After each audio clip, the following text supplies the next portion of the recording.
Welcome to Fix It Home Improvement, covering projects that every homeowner should know and great products for home and garden. Hi, I'm JC, and this is where we share weekly home improvement tips. I'm here with my co-host Cindy. Hello, JC. Hi, Cindy.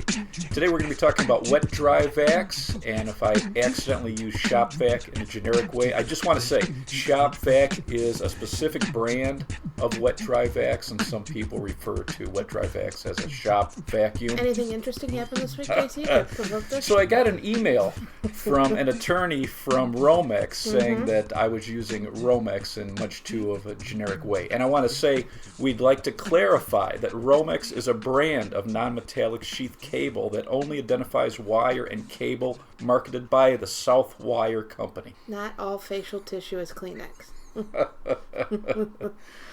We'd like to thank Jake Loddick for listening to our podcast, and he shot us an email with two of his favorite electrical tools. He likes the Klein non-metallic wire strippers, and this is a combo stripper, so it strips individual wires, and it also has two slots where you can rip off the outer insulation of 14 gauge and 12 gauge wire. Interesting. So just very handy. And then in tight situations for cutting EMT, he uses a copper tubing cutter, Oh, nice. which I've never tried. So thanks, Jake. The first vacuums that were being sold in 1908. I forgot what we were talking about. So the first portable electric vacuum was around 1907. 1908, Hoover bought the patent. And the first vacuums in the early 1900s were selling for $60. Wow. Today's dollars? Yeah. $1,400 Wow. today. Is that amazing? So vacuums were actually considered a luxury item until after World War II. What'd they use? Well, exactly, broom. They had a hand pump for a long time, and then just those sweepers, so it just spun some bristles and pushed it up into a dustbin. Nice. A wet dry vac is one of the basic tools that every homeowner should have, Which I especially don't know if it's on people's top 10 lists. which is interesting because it's funny when you have, like, if you're doing any construction around the house, Right. it's tough to get that stuff into a regular Or you vacuum. spill anything? Yeah, anything wet. But like to clean out your car, I mean, a shop vac is really nice. Yeah. Oh, see, shop vac. Error. Wet dry vac. And there's, a variety of sizes. So even if you're in a smaller house, you Right. can get really convenient sizes. If you have any spill or water leak in a Right. basement, or if you Flood. break a pipe, absolutely, a wet dry vac is very handy. You can get small wet dry vacs, 2 to 6 gallon. Medium size for most companies is 6 to 14, and then large 14 to 20 gallon. What size is recommended? I think if you have room for the storage, that medium size is really nice, anywhere from 8 to 14 gallons. It's going to handle most projects around the house. And then you're going to have a larger motor for better suction, and you're not going to have to empty that tank as often. Right. Most companies are going to rate their power by horsepower, so small would be 1 to 4 horse, medium 5 to 6, and large over 6 horsepower. But what's interesting is horsepower doesn't really give a good indication of the vacuuming power. So then why do they use it? People are just used to horsepower. I mean, it's been used for, since the 1700s. Well, it's We've like- talked about horsepower. Right, but like all snowblowers are now going to what, CCs? CCs, yeah, exactly. Yeah, so it's Which something. nobody understands either. Well, who understands horsepower? The Right. equivalence of a horse. But you see a bigger number, I guess Right. you think it's better. Right, exactly. Because you think of more horses. But with this, the key thing to look for when comparing wet dry vacs is sealed pressure and airflow. So sealed pressure, sometimes it's called suction or inches of lift, or sealed suction or water lift. And this is a measurement of how the motor can lift a 1-inch column of water to a specific height. And so this rating is really going to show the vacuum's ability to lift debris off the surface. So if you've got large particles or construction debris, the Right. higher the sealed pressure, the better suction you're going to have. Since we don't care about horsepower anymore, what kind of sealed pressure rating are we looking at? So you're looking at 60 or higher, or sometimes it's going to say 60 inches. And especially if you're using a HEPA filter, Okay. you want to go as high as possible. Airflow is another measurement, or sometimes it's just called CFM, cubic feet per minute. And the airflow is usually measured to take into account the power of the motor with a bag or a filter in place. So it changes? Absolutely, yeah. Oh, yeah. You slow down the airflow as soon as you put a filter on there. So this is the force of the air moving into the hose across a surface that Okay. you're removing debris from. The more airflow, the easier it's going to pick up dirt and debris. And with this measurement, you're looking for 90 CFM or higher. Okay. So those are the two key measurements you're looking for when comparing wet dry vacs. Is that why if you have a dirty filter, it really slows down your motor? Yeah, and that's a great habit to get into, is every time you either empty the tank is to knock off the dirt from that filter because you're slowing down the airflow, and then every time you're done using it, I would keep it clean. Well, I would, before you start it, I would make sure that either you have the filter on if you're doing dry stuff, or if you're doing wet stuff that you don't have the filter on there. Right, exactly. Some vacs come with 3 wheels. 4 is better. It's going to be more stable and easier to pull around. And get at least 2 of the swivel wheels. Okay. And 4 is better. The wider set the wheels are, it's going to prevent the vacuum from being pulled over. When you're dragging around by the hose? Right, which is the way I recommend to pull your vacuum around. A hose size is going to vary from company and model. You can get 1.25 inch, 1 7/8, 1.5, 2 1/4, or 2.5 inch hoses. What's recommended? Well, 1.25 inch was always the standard, and that's the size of a golf ball, and that's very good. But the larger hose is going to get clogged less often.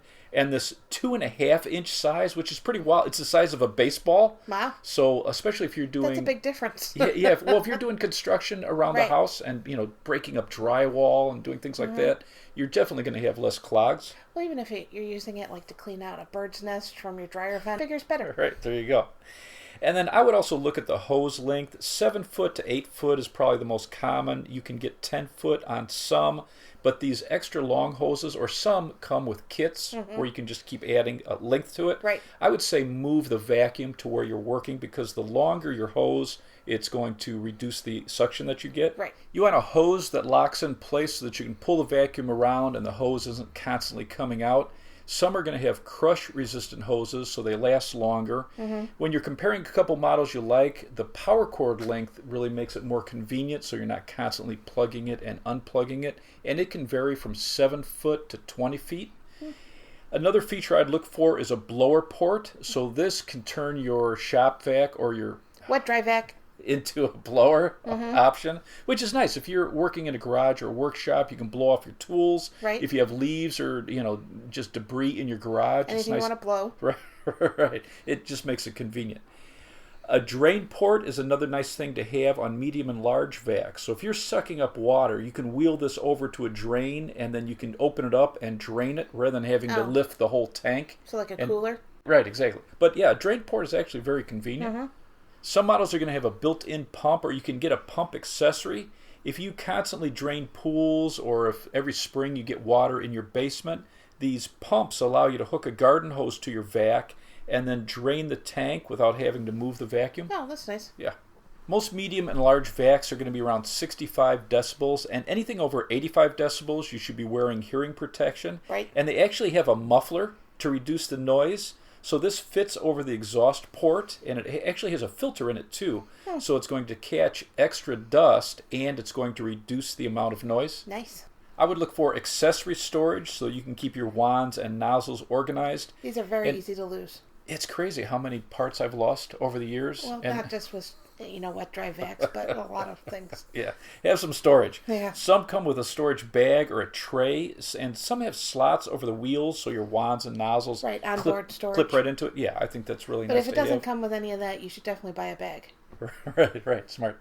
I would compare the accessories when I'm looking at different wet dry vacs. You can get wide and narrow nozzles, crevice tools that are very narrow. I like the squeegee nozzles, so if you have a spill, it has a rubber edge that helps pull the water and suck it up. I found that to be really handy.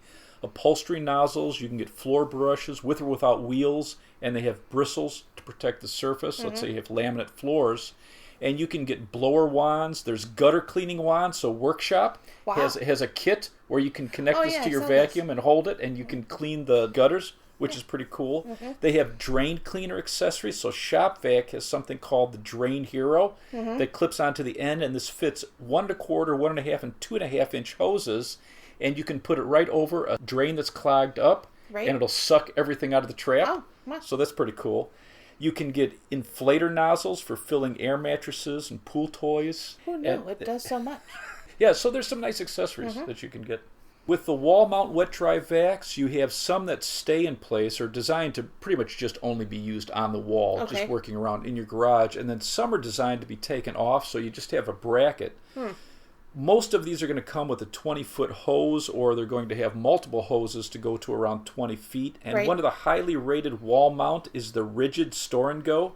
So it's Store, the letter N, Go. It's 5 gallon, and it's square without wheels. Oh. So you just pull it off and you can set it down where you're working. So it's kind of handheld. It has onboard storage, a 7-foot hose while you're using it off the wall, and then it has an additional 14-foot hose that clips into it when you're using it on the wall. Okay. And then another top-rated wall mount was the Bissell Garage Pro.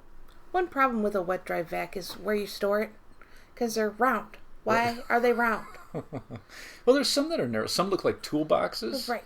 So that Workshop, that 3 gallon, they've got one that's very narrow with no wheels, and it has an integrated dustpan, Oh. so it's easy to store like in a closet. Right. But yeah, there's a bunch that now are, more narrow. Okay.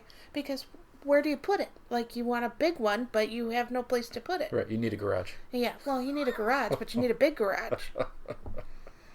With smaller handheld, you can also get cordless now.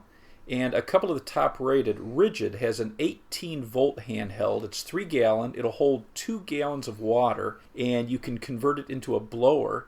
Milwaukee, and this is the one that looks like a toolbox. Yeah, this is it's cool looking. it's 2 gallon. So this is 18-volt lithium ion. Their motto is certified frustration free.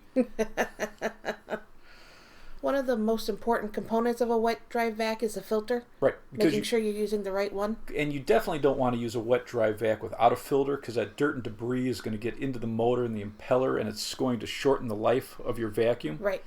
Most of these cartridges are going to be like a circular drum shape, and they're disposable after cleaning them a few times. A cartridge filter can be either your primer filter, or you can use this with a dust bag or a cloth filter around Right. it. Most cartridge filters now have rubber gaskets built in. Some filters are going to have a cap that locks the filter in place, or a gasket that's held in place with a plate and a wing nut. Filters from Workshop vacuums, these slide over a locking stud and they snap in place. Right. So it's really easy on and off. There are a variety of types depending on your projects. Most of the standard filters are going to be 1-ply for sawdust, dirt, dust. If you're working in your garage or workshop, if you have very fine dust, drywall dust, cement dust, fireplace ash, if you spill flour in your kitchen, you're looking for a filter that says fine dust. And what happens if you use a standard filter is that dust can either pass through or it'll clog a standard one right away. That's a drag. The fine dust filters are usually going to be 2 or 3-ply, and then for projects inside your home, if you suffer from allergies, you can get a 5-ply or more. So these HEPA filters, and they're going to filter fine particle plus pet dander, dust mites, mold spores, dryer lint, and pollen. For liquids, generally you're going to be using a foam filter, and that's going Right. to protect the motor from particles caught in the water. But some paper filters will allow you to collect small amounts of water. Right. So check the label. In general, for liquids, use a foam filter for dry material paper. Right. You can get cloth filters to block large particles. Let's say you're doing a demolition project, and that covers the pleated filter to help protect it. Yeah. You can get dust bags.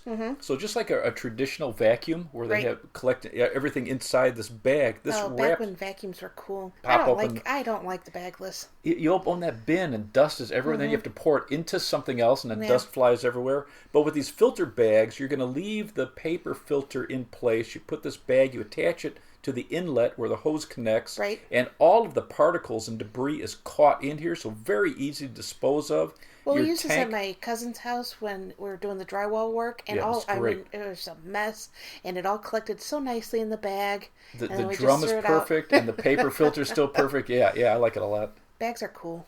If you're doing projects and you're not using a bag, you want to clean the filter every time you use it. You're going to remove the top, and with the filter on, you're just going to kind of shake it and tap it and let any large particles and debris drop off into the tank. Because these get pretty nasty. Amazing how much Especially it if you don't collects in check it. Yeah, it's wild.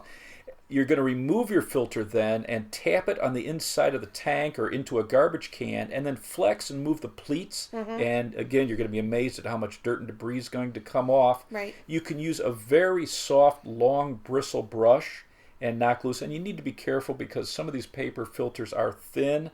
And then you can use the vacuum to blow from the inside out or a compressed air. Again, be careful so you don't tear it. And then you want to get as many of these small particles off as possible. If the filter is water resistant, you can also rinse it with a hose very lightly. Nice. But make sure that it's fully dry. Let it air dry, because you can grow mold and mildew if you put it back into the vacuum That'd be wet. gross.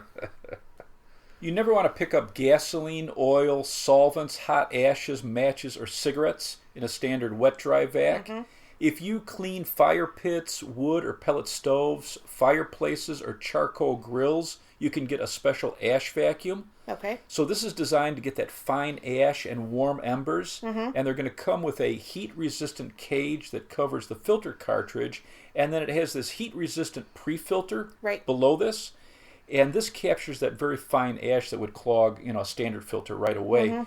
They're going to have metal braided hoses and metal nozzles, and this can also be used as a vacuum, but not as you can't pick up anything wet. So if you like to burn things, this is what you need. Right, got to have it. But you got to let the stuff cool first. Right.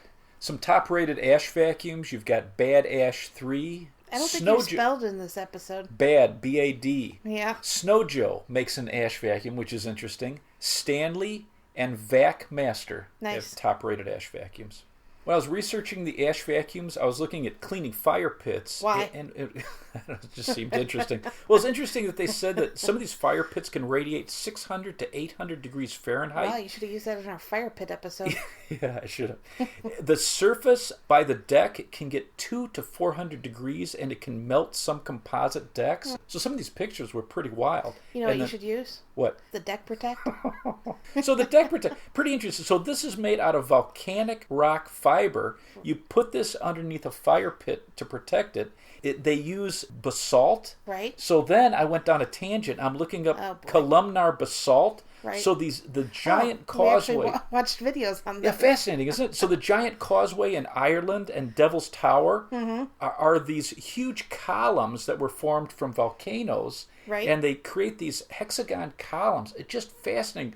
Some of these they scientists cool over hundreds of years. Yeah, just amazing. So and people are walking on them, and a bunch of them are crumbling. Yeah, you can see them just shear away, and all these scientists are standing up. We watched this one guy. He had his pickaxe. He got up to the top, and it slipped in between and dropped 100 feet down in between these columns. So it was only 50 feet. Was it? Yes. It was scary. Whatever they were. So top-rated wet-dry vacs. You have Shop Vac, Craftsman, Workshop, Rigid, Stanley, Vac Master, Bissell, and Karcher as a wet-dry vac. So Karcher, they're the ones that make the top-rated pressure washers. Oh, they also have a Shop Vac or a wet-dry vac.